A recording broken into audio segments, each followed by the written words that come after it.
कैसे हो आप लोग।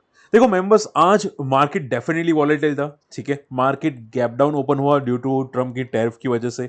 और फेड की जो पॉलिसी आई थी वो भी थोड़ी बहुत नेगेटिव थी, स्टेबल, कोई रेट चेंज नहीं किया फेड पॉलिसी ने। और उसकी वजह से यस्टरडे भी डाउ जोन्स यहाँ पे थोड़ा पिटा था। ठीक है, थोड़ा फॉल किया था 170 पॉइंट्स, 200 पॉइंट्स। ठीक है, और हमारा उसी की वजह से गैप डाउन ओपन हुआ था। लेकिन गैप डाउन ओपन होने के बाद डे लो के आसपास आने के बाद बहुत तगड़ी शॉर्ट कवरिंग आई। ठीक है, अब देखो शॉर्ट कवरिंग जनरली मंथ में एक्सपेक्टेड होती है, लास्ट जो एक्सपायरी होती है, ठीक है, मंथ की, उसमें एक्सपेक्टेड होती है। ठीक है, आप जिनको नहीं पता बताना चाहूंगा कि जनरल स्ट्रीट अभी तक आया नहीं है। मैंने अभी कुछ न्यूज सुनी थी कि जनरल स्ट्रीट को अभी तक अलाउड नहीं किया गया है। तो आप ये सोचो विदाउट जनरल स्ट्रीट यहाँ पे कितनी मार्केट में वॉलेटिलिटी थी, मार्केट डी हाई तक जाता हुआ दिखाई दिया और अनएक्सपेक्टेड शॉर्ट कवरिंग आपको आती हुई दिखाई दी मार्केट में वन शॉट में। ठीक है, सो एक देखो, एक बात याद रखिएगा कि जनरली बहुत सारे हीरो टू जीरो करते हैं ना। ठीक है, वो मंथ की एक्सपायरी में फोकस करो अगर करना है तो। ठीक है, मंथ की एक्सपायरी के अलावा ट्राई मत करो अगर पॉसिबल हुआ तो। ठीक है, सो ये जो था पूरा का पूरा शॉर्ट कवरिंग था। उसके बाद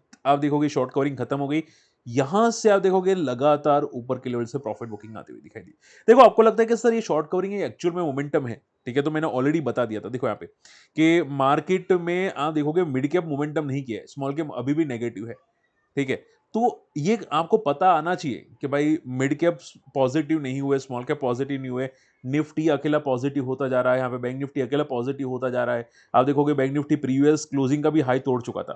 ठीक है, प्रीवियस डे का भी हाई तोड़ चुका था। ठीक है, ऊपर नीचे छोड़ दो पूरा का पूरा, तो ये क्लियर था कि शॉर्ट कवरिंग थी। ठीक है, सो आप देखोगे मार्केट की क्लोजिंग काफी हद तक नीचे रहती हुई दिखाई दी। अब देखो फ्रेश जो शॉर्ट्स बनेंगे ना वो कल बनेंगे। ठीक है, फ्रेश लॉन्ग हो गए, शॉर्ट्स हो गए, वो कल बनेंगे। ठीक है, तो आप इसको पॉजिटिव कोई एंगल से नहीं ले सकते। बात समझ में आ रही है। बहुत सारे लोग बोलते हैं कि सर निफ्टी तो पॉजिटिव पॉजिटिव हो गया, ट्रम्प की बात का कोई असर नहीं पड़ा। भाई चेक तो करो कि क्या होता, क्या है मार्केट चलता कैसे है। ठीक है, जिनको नहीं पता ये बस वो हमें बातें करेंगे कि सर ये तो भाग गया, ये तो भाग गया। आप देखो यहाँ पे सी मिड कैप, देखो मिड कैप का क्लोजिंग यहाँ पे जो लो बनाया था ना, उसको उसके नीचे सपोर्ट है, देखो उसके नीचे तोड़ के क्लोजिंग दी है। ठीक है, प्रीवियसली जो यहाँ पे 20 बनाया था 2-3 दिन पहले, उसके नीचे क्लोजिंग दी यहाँ पे मिड कैप्स ने, मिड कैप इंडेक्स ने। ठीक है, सो क्लियर कट साइंस है कि अभी भी मार्केट में वीकनेस है। ओके, सो आप पूछोगे कि वैसा पॉजिटिव का हो जाएगा जब 25,000 के या 25,200 के ऊपर क्लोजिंग देगा तब पॉजिटिव होगा। ठीक है, तब तक तो नेगेटिव है। और अभी सपोर्ट है 24,400 का, जो चांसेस है आज नहीं तो कल, कल नहीं तो परसों लेने आने की कोशिश तो जरूर करेगा। ठीक है, सो उसको पॉजिटिव मत लेना। अगर गिफ्ट निफ्टी की बात करें तो गिफ्ट निफ्टी आप देखो यहाँ पे सी 25 पॉइंट नेगेटिव है। अब सोचो अगर डाउ जोन्स यहाँ से पिटा तो गिफ्ट निफ्टी और भी नेगेटिव हो सकता है। सो इन शॉर्ट में अभी मार्केट को पॉजिटिव कोई एंगल से मत समझो। ठीक है, चलिए अब ध्यान से सुनो। देखो ट्रम्प ने जो स्टेटमेंट्स दिए ना उसकी वजह से क्लियर कट मेंशन हो जाता है कि इंडिया पे 2.2 जीडीपी का इंपैक्ट आएगा। कितना? 2.2 जीडीपी, यानी कि आप सोचो कि अभी जो 6.5-7 की जीडीपी यहाँ पे है, ठीक है, वो कम हो जाएगी। ठीक है, तो बहुत तगड़ा इंपैक्ट होगा। इवन हमारे जो इंडिया टॉप 3 या टॉप 4 में आता है ना वो भी निकल जाएगा अगर अगर ये ट्रम्प का टैरिफ इंप्लीमेंट हो जाता है तो। ठीक है, सो ये बहुत तगड़ा नेगेटिव इंपैक्ट पड़ेगा। और आप ये समझो कि सर कौन सा सेक्टर में इंपैक्ट पड़ सकता है, तो सेक्टर में James and jewellery, pharmaceuticals, textiles, ठीक है, और इलेक्ट्रॉनिक्स एंड इंडियन रिफाइनरीज जैसी बीपीसीएल, आईओसीएल जैसी कंपनीज को इंपैक्ट क्लियर कट पड़ सकता है। फार्मा के अंदर डॉक्टर रेड्डीज, सिप्ला, सन फार्मा, ये सभी को इंपैक्ट पड़ता हुआ दिखाई दे सकता है। ठीक है, और जेम्स और ज्वेलरी में जो भी यहाँ पे ज्यादातर इंपोर्ट एक्सपोर्ट करती है उनको सबसे ज्यादा तगड़ा इंपैक्ट आपको करता हुआ दिखाई दे सकता है। ओके, सो ये चीजें हैं जो आपको ध्यान में रखनी चाहिए। आप पूछोगे सर कि यहाँ पे मार्केट में क्या डेफिनेटली 25% का टैरिफ लगेगा प्लस टैक्सेस प्लस पेनल्टी, तो फॉर मी देखो चांसेस कम है। ठीक है, अब देखो इंडिया को डेफिनेटली यूएस की जरूरत है और यूएस को भी इंडिया की जरूरत है। ठीक है, वहां पे हमारा भी काफी हद तक एक्सपोर्ट होता है यूएस पे। ठीक है, सो आई डोंट थिंक ये ज्यादा ज्यादा टाइम पे रहने वाला है, आदि तो कल नेगोशिएशन हो जाएगा। अब वो 1 महीने बाद रहता है, 2 महीने बाद रहता है, 3 महीने बाद, वो कहना मुश्किल है कि कब नेगोशिएशन प्रॉपरली होगा। ठीक है, बट वो नेगोशिएशन प्रॉपरली हो जाएगा, आपको टेंशन लेने की जरूरत नहीं है।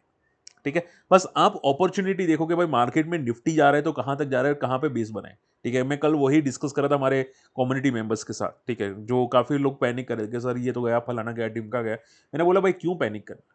ठीक है, खामखा पैनिक कर रहे हो आप लोग, सभी लोग, कोई पैनिक करने की जरूरत है ही नहीं, ये टेम्पररी है और ऐसा रिएक्शंस आते रहते हैं। ठीक है, वो देखो बिजनेस होता है ना, एक दूसरे से चलता है। अब आपको लगता है कि भाई मुझे इसकी ज़रूरत नहीं, तो पॉसिबल नहीं है। ठीक है, आप बोले कि सर जय सर की ज़रूरत नहीं है निफ्टी को समझने के लिए, तो ये पॉसिबल नहीं है। वैसे ही बिज़नेस में यूएस को इंडिया की ज़रूरत नहीं है, ऐसा पॉसिबल नहीं है। आज नहीं तो कल ज़रूरत पड़ेगी पड़ेगी। हर दुनिया में किसी न किसी को रिक्वायरमेंट होती है, एक-दूसरे की। ठीक है? सो ये बात याद रखिएगा और इसी की वजह से आपको थोड़ा कॉशियस रहना है अभी के लिए, इसको पॉज़िटिव मत समझो। निफ्टी जो आया था वो शॉर्ट कवरिंग था। ओके, अगर आपको कंफर्म चाहिए तो कल की क्लोजिंग देख लेना एक बार के लिए। ठीक है, और मैं आज भी आपको बता चुका था, मैं आपको पहले ही बता चुका था कि यहाँ पे एक्सपायरी है तो वॉलेटिलिटी आपको क्लियर कट दिखाई देगी, बट क्लोजिंग इंपॉर्टेंट रहेगी। मैंने 9:30 को बता दिया था, 9:23 पे। ठीक है, तो सो ये टेम्पररी पुल बैक है। ओके, सो ये चीज़ आपको ध्यान में रखनी है। इसके अलावा अगर बात करें यहाँ पे अवंती फीड्स, देखिए water base apex processed food, इसको भी 25% का टैरिफ का इम्पैक्ट पड़ सकता है।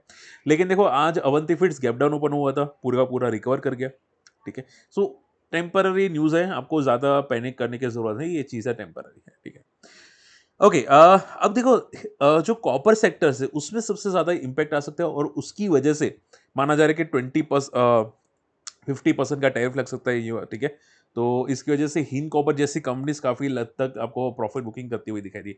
आज हिंद कॉपर या कॉपर कंपनीज ज़्यादातर प्रॉफिट बुकिंग करती हुई दिखाई दी। ठीक है, तो वो थोड़ा कॉशियस रहेगा क्योंकि जितने भी ग्लोबल के मार्केट के साथ कनेक्टेड है, auto components, coppers and steels या जेम्स एंड ज्वेलरीज जो ग्लोबल मार्केट के साथ कनेक्टेड है, ठीक है, वो सेक्टर में अभी थोड़ा केयरफुल रहेगा क्योंकि उसमें वॉलिटिलिटी आएगी। इंट्राडे में या 1-2 दिन में 5-8% गिर जाएंगे, पता भी नहीं चलेगा। ठीक है, तो आपका छोटा व्यू, शॉर्ट टर्म व्यू तो बहुत केयरफुल लेना क्योंकि फंसने में 5 सेकंड ही लगेंगे। मैं देखो हेजिंग करने वाला था, मैंने आज भी हेजिंग नहीं की। ठीक है, मैंने बोला था कि मैं कम्युनिटी मेंबर्स के साथ हेजिंग करूंगा, लेकिन मैंने आज भी हेजिंग नहीं की क्योंकि मुझे थोड़ा वेट करना था। ये जो लफड़े चल रहे हैं ना, वो 1-2 दिन अगर लेट करेंगे चलेगा हेजिंग। ठीक है, मंथ स्टार्टिंग ही है, बट अगर कुछ लफड़े में फंस गए ना तो बहुत तकलीफ हो जाएगी। ठीक है, तो मैंने स्टॉक की लिस्ट निकाली है, मैं आपको लिस्ट भी फॉरवर्ड कर दूंगा। मैंने कम्युनिटी मेंबर्स के साथ लिस्ट शेयर की है। ठीक है, ऑलरेडी, और मैं काफ़ी चीज़ें शेयर करता रहता हूँ उनके साथ। मैंने कौन सा स्टॉक सेक्टर्स पॉजिटिव है, कौन सा सेक्टर में फोकस करना चाहिए, वो सब कुछ मैंने शेयर किया उनके साथ। ठीक है, तो अगर आप इंटरेस्टेड है अकाउंट ओपन कर सकते हैं हमारी लिंक से, आप आ सकते हैं। ठीक है, बाकी कुछ चीज़ें मैं आपके साथ भी शेयर कर दूंगा। ठीक है, सो अभी के लिए शॉर्ट एंड सिंपल समझो, पैनिक है सेक्टर्स और auto sectors, metal and steels. ठीक है, एंड ज्वेलरी सेक्टर्स में थोड़ा कॉशियस रहेगा, ऑटो एंड ऑटो कंपोनेंट्स दोनों। ठीक है, ये सेक्टर्स में थोड़ा कॉशियस रहेगा, ये थोड़ी वॉलेटिलिटी क्रिएट करवा सकते हैं। ओके, हाँ, इंक्लूडिंग आईटी। आईटी तो भाई अभी आईटी को डायरेक्ट इंपैक्ट नहीं होगा, लेकिन माना जा रहा है कि आईटी थोड़ा बहुत हो सकता है। चलिए, सेगलिटी रिजल्ट्स पॉजिटिव थे, इतने खास नहीं थे, बट कंपनी की जो कमेंट्री आई थी, आगे का जो फ्यूचर ग्रोथ कंपनी ने मेंशन किया था, वो बहुत तोड़फोड़ ग्रोथ मेंशन किया था और उसकी वजह से सेगलिटी आज डी हाई पे सर्किट में जाता हुआ दिखाई दिया है। ठीक है, सो देखो मैं डायरेक्टली रिकमेंडेड तो नहीं करूंगा, नॉट पॉसिबल। ठीक है, बट आप ये समझो कि कंपनी के रिजल्ट अच्छे और कमेंट्री बहुत तोड़फोड़ है और मुझे लगता है कि बड़े प्लेयर्स काफी हद तक फोकस रख सकते हैं इसको। ठीक है, सेगलिटी को फोकस रख सकते हैं। ठीक है, सो मुझे क्या दिखाई देता है कि भाई सेगलिटी में ऐसा लग रहा है कि शायद बड़े प्लेयर्स की एंट्री हुई है और हो सकता है कि लाइफाई को टेस्ट करने की एक बार कोशिश करें। ठीक है, सो चार्ट्स भी ये है कि बेस बना चुका है यहाँ पे 40 के आसपास। इसका 50 पे एक छोटा सा रेजिस्टेंस है जो मुझे लगता है टेस्ट करने जाएगा, एंड देन 56 पे एक ब्रेकआउट का सिग्नल्स दिखाई देता है। तो मुझे लगता है कि आने वाले 1-2 महीने में ब्रेक करने की कोशिश कर सकता है सेगलिटी। ठीक है, बाकी तो देखो आप लोग समझदार है। ठीक है, मुझे ज़्यादा कहने की ज़रूरत नहीं है। सो सेगलिटी में काफ़ी चीज़ें मुझे टेक्निकल्स बहुत स्ट्रांग दिखाई दे रहे हैं। ठीक है, बस आप ये ध्यान में रखिएगा कि आज का जो लो है वो टूटना नहीं चाहिए।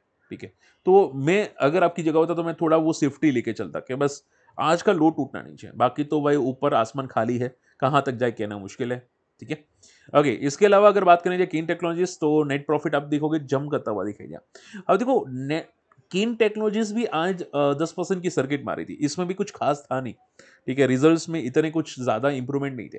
अब भागने की वजह यह थी कि इसमें भी फ्यूचर ग्रोथ की माना जा रहा था कि इन्होंने जो नई की ड्राइवर्स अटैच किए हैं यहाँ पे, इनके इनकी बैलेंस शीट जो इंप्रूव हुई है। ठीक है, उसकी वजह से माना जा रहा है कि आगे जाके और बेटर ग्रोथ आ सकती है और उसकी वजह से यहाँ पे कीन टेक्नोलॉजी सबको भागता हुआ दिखाई दिया। ठीक है, लेकिन देखो मुझे मुझे डाउट लगता है कि भाई ये सस्टेन करेगा कि नहीं। ठीक है, क्योंकि पहले भी वन शॉट में बहुत स्ट्रेच हो चुका है, यहाँ पे बहुत तगड़ा सेलिंग प्रेशर था और ये सेलिंग प्रेशर को एब्जॉर्ब करना खाने का खेल नहीं है। ठीक है, ये सेलिंग प्रेशर एब्जॉर्ब होगा, उसके बाद कुछ डायरेक्शन लेगा। तो मुझे सिर्फ ये देखना है कि ये 8,000 को ब्रेक कब करेगा। अगर ये ब्रेक करेगा उसके बाद मैं सोचूंगा। ठीक है, तो आप ये समझो, इसको पॉजिटिव मत समझो भाई, फ्यूचर को देख के भाई अच्छे और वैसे भी इसके अच्छे रिजल्ट है भी नहीं, ठीक है भाई, कमेंट्री ठीक ठाक की है, इसकी वजह से भागा है मुझे, बट स्ट्रेंथ नहीं दिखाई दे रही इसके चार्ट्स में, ठीक है। सो बहुत केयरफुल है ना क्वींस टेक्नोलॉजीज में। एचईजी भी जंप किया, रिजल्ट्स काफ़ी शानदार थे, मैंने बोला था कि रिजल्ट्स मुझे तो पसंद आए एचईजी के, ठीक है। एंड आप यहाँ पे फोकस कर सकते हैं, ठीक है। 105 करोड़ का प्रॉफिट और लास्ट ईयर के कंपेयर में काफ़ी अच्छा प्रॉफिट था, ग्रोथ भी दिखाई दे रही है, ठीक है। अब कंपनी ने मेंशन क्या किया कि कंपनी एक्सपांशंस करने वाले, कैपेसिटी एक्सपांशंस है, ठीक है। तो इसकी वजह से यहाँ पे कंपनी की कैपेसिटी बढ़ेगी और ग्रोथ बढ़ता हुआ दिखाई आगे जाके दिख सकता है, ठीक है। सो देखो, एक्सपेंशन चीज़ें पॉजिटिव है, ठीक है, बट आप समझो, देखो डिमांड कम है कंपनी की। एक टाइम पे कंपनी ने 6,500 करोड़ का भी रेवेन्यू जनरेट किया था, जो आज की तारीख में बहुत ही कम है, वन थर्ड अप्रोक्सीमेटली, ठीक है। सो आप ये समझो कि वो अभी भी करंट कैपेसिटी में भी वो हैंडल चीज़ें कर सकती है। अगर एक्सपेंशन करती है तो पता नहीं कितना हैंडल कर पाएगी, लेकिन डिमांड इतनी नहीं आ रही है, आप समझ रहे हैं, ठीक है। तो आपको ये ध्यान में रखना है कि फ्यूचर में अगर ग्रोथ आती है तो ही ये भागेगा, वरना ये ऐसे पुल बैक्स करेगा, ठीक है। बोलते हैं ना पुल बैक्स, टेम्पररी पुल बैक्स आते हैं, वो करेगा, ओके।